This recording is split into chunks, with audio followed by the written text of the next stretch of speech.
You're listening to How to 20-something, the only podcast that helps both men and women navigate their 20s and learn how to adult across all aspects of their lives. We're going to be focusing on career, relationships, finances, fitness, nutrition, and all of the common challenges and obstacles a typical 20-something will face in this post-college life and what to do about it. I'm your host, Just Diamond, and I am the CEO and founder of Just Diamond Coaching, where I help young professionals get their shit together, gain their confidence, and own their life. No one prepares you for this adulting world, so allow me to help you feel like you are no longer a chicken running around with its head cut off, and that you actually know what the hell is going on and what your next step to take is. Welcome to How to 20-something. Welcome back to another episode of How to 20-something. Today's episode is all about the different types of fasting, where I'm going to explain to you who should be fasting and why, as well as how to make it healthy and not disordered, depending on the type you are choosing.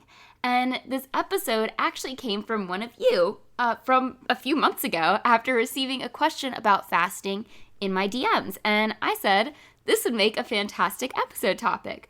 So here we are. Oh, and before I forget, I want to remind you that tonight, as in if you're listening to this episode the day it drops, Monday, April 29th at 7:30 p.m., that's not when this episode drops, it drops at 5 a.m., but tonight at 7:30 p.m., I will be hosting a free workshop to help you overcome your biggest fears and be able to conquer anything you set your mind to, because fear is no longer holding you back. It's taking place on Zoom for 1 hour, and it's on a Monday night, and I would love to see your face in the Zoom room. So head on over to justdiamondcoaching.com/fear, F-E-A-R, and sign up before it's too late. But it's going to be the 5 confidence-killing fears and what to do about them. Now, back to the topic of today's episode, fasting. What is it? How can you incorporate it? And how to avoid abusing it? To begin, fasting is abstaining from food and or drinks for a set period of time. This could mean a couple of hours to several days, and all come with different reasons and benefits, as well as risks if not conducted properly. Intermittent fasting is probably the one that you are the most familiar with and can range in timing by a lot. You could do a 16-8 fast, where you go without food for 16 hours, usually including your sleep time, and then eat in an 8-hour window. This is referred to as the lean gains protocol, but no one really calls it that. We just call it intermittent fasting. There's the warrior version of this, which is fasting for 20 hours and eating for 4, usually directing your food consumption to the evening time, and it's inspired by the eating patterns of ancient warriors, hence the name. With this one, they say you can eat raw fruits and veggies and some meats in the 20-hour period, but most people refrain from eating at all. And then there's a 5-2 diet, where you eat normal for 5 days and then drastically cut your calories down, if not completely fast, for 2 non-consecutive days. But here's the problem with intermittent fasting. Most people who go for this style of eating do not consume the right amount of nutrients to have this be a healthier alternative.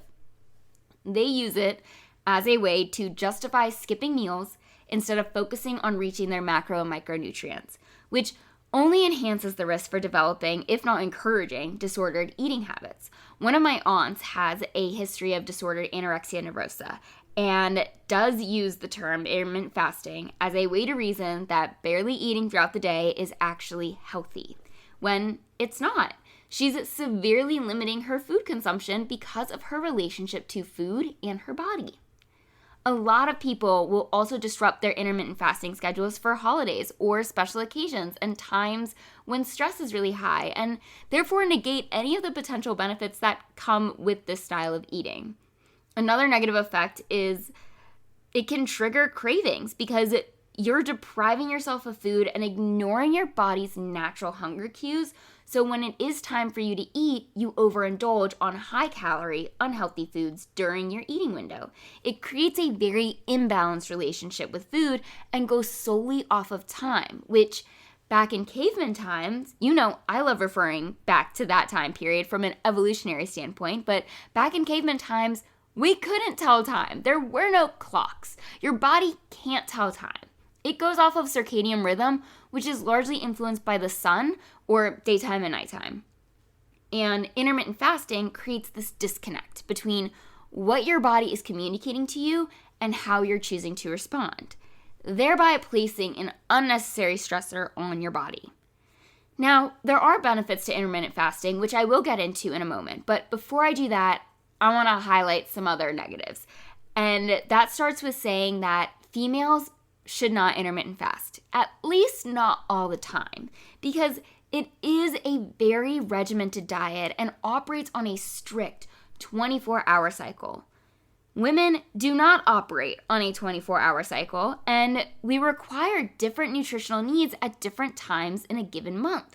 So when you abide by such a forced way of eating that doesn't take your hormonal needs into consideration, you end up fucking your hormones up.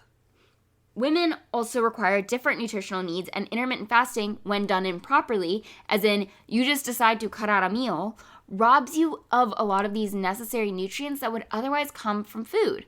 So if you do choose the style of eating for whatever reason, you really need to be more cautious as to what it is you are eating during your eating window. That goes for both men and women, but specifically women, as in you need more nutrient-dense food.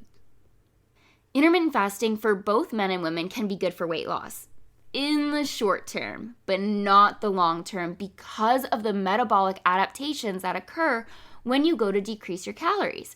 Remember, your body is really, really good at adapting to whatever you tell it to. So if you are sending a signal saying you don't need as much food anymore, then your body will conserve its calorie burning processes or become really good at not burning as much calories throughout the day because it knows it won't be replenished with as much food. This is what makes weight loss more difficult over time. So you might find yourself with less energy to move around your place and clean it up, or find it difficult to go from errand to errand on the weekend without feeling exhausted. If you're a fidgeter, you're probably going to fidget less or slower because that burns calories too. And then worst of all, your body is going to get rid of your muscle if you stay in this process of undereating for far too long, because muscle is expensive tissue to hold on to and upkeep, meaning your body burns calories to preserve your muscle. So if you told your body that it needs to learn how to exist on less calories, then it is going to pare down muscle to keep you alive. Another drawback with intermittent fasting is if you are truly abiding by it, then you are to be eating in that same window every day and fasting in the same window every day. So it's a very strict method to consuming food that it starts to take away from your quality of life.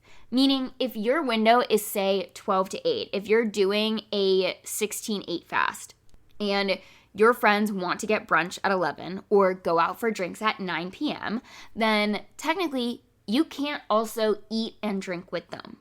When I was first becoming a coach, I had a client who was intermittent fasting and would run into these issues, and he would choose to break his fast earlier or extend it later. I really tried to help him see the other ways to eating healthy and not overindulging, and we did make some great progress in that realm, especially because he realized how this style of eating was affecting his quality of life and his relationships. The final thing that you should be very cautious of is that intermittent fasting promotes disordered eating behaviors, as I briefly mentioned a few moments ago.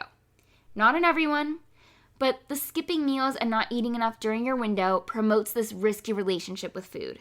Women are statistically more prone to developing an eating disorder than men are, which is another reason as to why intermittent fasting might not be the best option for a female. Now, regardless of anything I say, please consult a professional or your healthcare provider before making any decisions. I'm just here to present you with information and tools and debunk some misguided information I see on the internet, because your favorite social media influencer hides the potential drawbacks and only talks about their unique benefits. But just because it worked for them does not mean it's going to work in the same way for you. Everyone is different. Everyone's body is going to respond differently. So it's important that you have all the information to make an informed decision that is going to work best for you. This message stays the same for everything. I think I brought it up in the episode on the truth behind training for your cycle, because it's true. There is an individual variance in everything. But that being said, here are the benefits to intermittent fasting. It is helpful with initial weight loss. solely because you are reducing your overall caloric intake. You are restricting your eating window, so you are naturally going to consume less food, which will then lead to weight loss. Not necessarily fat loss, but overall weight loss. As a result, there is evidence of using intermittent fasting to help with visceral fat loss, which is the fat that hugs your organs, not the fat on your love handles. And you do want to decrease your visceral fat so you can have healthy organs and not be at risk for developing heart disease at the age of 30. Intermittent fasting is also helpful if you have a pesky habit of returning to the pantry throughout the evening after you've had dinner and you just like to late night snack. This time-restricted window prevents you from giving into your habits, which is also helpful when trying to lose weight because now you're not consuming those extra couple hundred calories well into the evening. So from a habit-changing standpoint, it is extremely beneficial. Honestly, the biggest benefit I've heard from intermittent fasting is improved cognitive function. This does not happen for everyone, but there have been numerous reports of improved concentration, memory, and overall brain health during the fasting times. This is due to the increase in a specific protein in your brain that supports health and function called brain-derived neurotrophic factors, or BDNF. There's a podcast I listen to where one of the hosts loves to fast when he has a big event coming up, or a podcast guest that he's the guest on a podcast, and he'll fast through that event or through that recording because he feels sharper and can think a lot more clearly. Personally, when I fast, I feel groggy and lightheaded and I'm only thinking about wanting food, and I also have to be up really early, so I'm moving a lot through the first half and last half of my day, whereas a fasting time window doesn't support my energy needs that I personally need due to my job and the work that I do and the demands that I place on my body. Intermittent fasting has also been proven to decrease inflammatory markers in your body, which is very helpful for people with any autoimmune disorders, and it'll just help with their quality of life. Basically, intermittent fasting is more beneficial if you are incorporating it to promote health and not so much for long-term fat loss. When it comes down to you as the individual, it's really up to you to see what works and what doesn't, and just try it out with an open and curious mind to learn more about your behavior around food as well as how you feel when you do fast. And regardless of the time chunk you select, please focus on eating the right amount of nutrients for your body's needs and consult a professional if you need help, as this is not something you should go into blindly. But those are essentially the pros and cons for intermittent fasting, and within intermittent fasting, you have the different types of intermittent fasting. Another type of fasting is a 24-hour fast, all the way up to a 72-hour fast, so a 1 to 3 day fast, and this one has nothing to do with weight loss and more to do with your relationship to food. So this is good for someone who is a time-based eater, meaning it's noon, so you're going to have lunch. Rather than listening to your body's hunger cues, you watch the time for when you should be eating next. When you take a healthy break from food, you allow yourself to change the way you think about food and time and more about your own body signals. This type of fasting is also beneficial to my emotional eaters. So if you gravitate towards the kitchen when you're bored or stressed or sad, then using this mechanism can also help you break your relationship to food and find other ways to help you cope with your current emotion. You'll see 24-hour fasts in a lot of religious practices or as a way to reset your system and how you interact with food. In fact, you'll see a lot of different types of fasting across different religions. For example, in the Jewish religion, you fast for 24 hours from sundown to sundown during Yom Kippur as a way to atone for your sins from the prior year, as it occurs directly after the celebration of the Jewish New Year, Rosh Hashanah. It's a religious practice to wipe your slate clean and ask for forgiveness. In the Islamic religion, you fast during the month of Ramadan from dawn to sunset, dawn to dusk, as a way to purify the soul, strengthen your relationship with Allah, and be more mindful of your actions and thoughts and behaviors. So similarly to Yom Kippur, Ramadan is also an opportunity for Muslims to seek forgiveness for past sins and make positive changes moving forward. In Christianity, you fast during Lent. not in the same way of not eating any food, but you are fasting from certain foods such as dairy, meat, or sweets as a form of self-discipline and spiritual reflection, and also as a way to focus on repentance and forgiveness and bring you closer to God. It's to prepare your heart and mind for a season of spiritual growth and renewal that is symbolized by the celebration of Easter. There are other religious practices that also incorporate fasting in some way, shape, or form, but those are the three most widely known. So I wanted to bring them up to show you that fasting has always been a part of our lifestyle in one way or another. And I actually want to piggyback off of Lent because outside of this religious practice, this type of fasting is called partial fasting, and it can be done at any time, for any amount of time, and by anyone, not just during Lent and not just by those who participate or practice Lent. This is pretty common if you are someone who is experiencing side effects from foods you're eating and don't really know what's causing these headaches or bloating or stomach aches or inflammation or exhaustion. One of my friends, Courtney, she was realizing how awful she was feeling from food and decided to cut out gluten in January just to see what would happen, and immediately felt better and is now actually considering getting tested for celiac. My other friend Katie cut out dairy and gluten when she was suffering with a lot of bloating after eating and wanted to see if those food groups were part of the problem. She discovered she has no issues with gluten, but will be dairy-free for the foreseeable future. I personally cut out dairy when I was trying to figure out my skin issues back in the winter of 2022.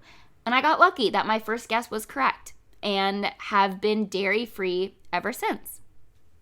Dairy and gluten are the two most common intolerances, which is why people tend to start with eliminating those from their diet first when figuring out what's upsetting their body. But I also know people who will go on a sweets fast for a little or even a coffee fast when you become too dependent on caffeine and need to reset your system.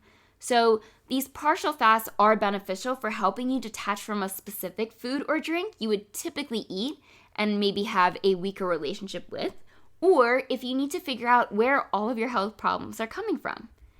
Again, I want to reiterate that none of these fasting protocols have anything to do with long-term weight loss or fat loss, but for other health factors or from a habit standpoint.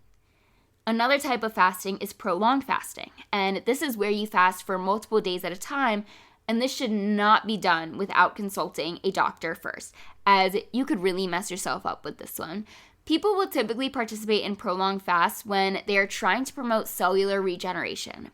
Basically, fasting for a longer period of time triggers a process called autophagy, which is when the body removes damaged or dysfunctional cells. So it's a disease preventative mechanism that has been proven effective across a couple of different studies. And then, like the other types of fasting, prolonged fasting also helps with your eating habits, relationship to food, mental clarity and focus. It's a system reset, and it's also a personal challenge to test your own willpower. The last type of fasting that I want to mention is OMAD, which stands for 1 meal a day, and it's exactly what it sounds like. Someone who does OMAD is consuming all of their nutrients and calories in one sitting, with typically a 1-hour window, and then 23 hours of fasting. This, of course, leads an individual to consume less calories overall, which is what will lead to weight loss, but it's the same as going into a caloric deficit, only with a lot more discipline and restriction with the time you're able to eat. This is the most rigid form when it comes to fasting, since you are only given one window within a 24-hour span to eat your food, and then you're done for the next 23 hours. Of course, the time you eat can vary, but you shouldn't let it vary too much, otherwise you're just kind of missing the point of OMAD fasting. The focus of this one meal is that it needs to be super, super nutrient dense, and it will leave you feeling really full after because of how much you need to consume in that one sitting. We're talking around 1,500 to 2,000 calories at once. I personally would never do this because I hate the feeling of being super full, but like all these other types of fasting, you need to consult your doctor beforehand. It is so easy to abuse this type of diet, and it can lead to hormonal repercussions. Your workouts will need to change, your energy might drop, blood sugar levels drastically spike and drop. You'll have increased in muscle soreness, increased risk of injury, risk of messing up your metabolism, and just so many more negative repercussions, which is why this isn't something you should decide to do without research and consulting your doctor.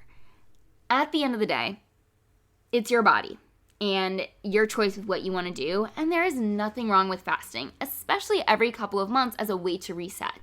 But if you are after sustainable weight loss and fat loss, then this is not the route for you to do long term or the route for you to do for the purpose of weight loss and fat loss.